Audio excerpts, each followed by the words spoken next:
Hello, Bay Ridge. Welcome to another edition of After Hours. This week, I thought I'd talk a little bit about celebrating some of the freedoms we enjoy here in our country as we're celebrating July the 4th. And I hope you're having a great 4th of July week.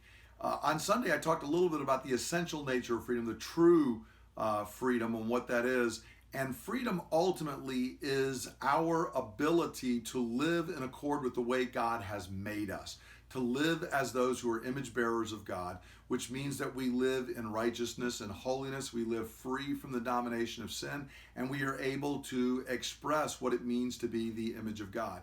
And that's our ultimate freedom, and we should never forget that. We should always glory in the fact that he who the Son sets free is free indeed, and never diminish freedom utterly to be something different than that. However, I mentioned some other ideas and views of freedom on Sunday, and it's important to recognize that just because something is a lesser form of freedom, an incomplete form of freedom, does not mean it's not worthy of protecting and celebrating. And a couple of those are both political freedom and religious freedom. Though they are not ultimate freedom, they are important building blocks and parts of that, and things that we should recognize and accept. And they're both important in the history of our country.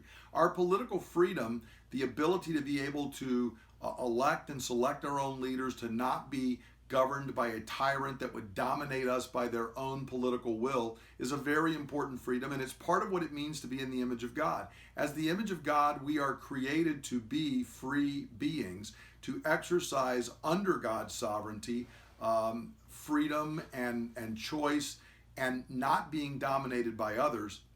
And therefore, political tyranny would go against the biblical revelation of who we are. And so democracy, a representative democracy, us being able to elect our leaders, is a good form of government, and it's one that is in line with who we are as the image of God. And it's been an important cornerstone and part of our country, and it's important for us to take time this week to give thanks to God for that. Also, religious liberty is a very, very important part of our nation's history. It's part of the First Amendment. But even more importantly for us as believers, it is a biblical idea. In the New Covenant, there is not coercion. We don't try. We couldn't even actually, even if we did try, force someone to have a walk with God. It has to be something that is freely undertaken by the individual as we proclaim the gospel and they respond individually. And therefore, religious freedom is a cornerstone for us biblically as the people of God, and thankfully it's been a cornerstone for our own country, that the government does not dictate what we believe. It does not dictate or try to stop us from acting in accord with our beliefs, nor does it try to force us to act in a way that is contrary to our beliefs. Now, this is a very, very important freedom for us. However, it's urgent for us to notice that right now that has been under pretty severe assault over the last couple of years. And we want to work and labor and pray to see that freedom being fully restored, freely embraced, not only by us, but by our culture. So I want to encourage you here on the 4th of July, as you enjoy the time and maybe go to the fireworks and eat some food out, take the time to thank God for our country and for our political freedom and our religious freedom. Do it recognizing that our country is not perfect. We have not established perfect freedom here. That will only come when Jesus returns and his kingdom is established once and for all.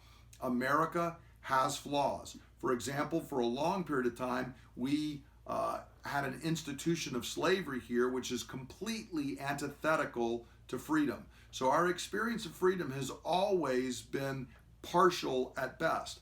However, with that being said, even though there was slavery, even though women were not given the right to vote, and others, different races were not given the right to vote for a long, long time, while those things are true, our country did pave the way for a new level of political freedom and a new level of religious freedom. And for this, we should give thanks to God. We should pray to him that these things would continue, and we should then labor to keep these lesser freedoms in place so that we can continue to proclaim the gospel so that people can experience the ultimate freedom that comes from knowing and loving and serving Jesus Christ.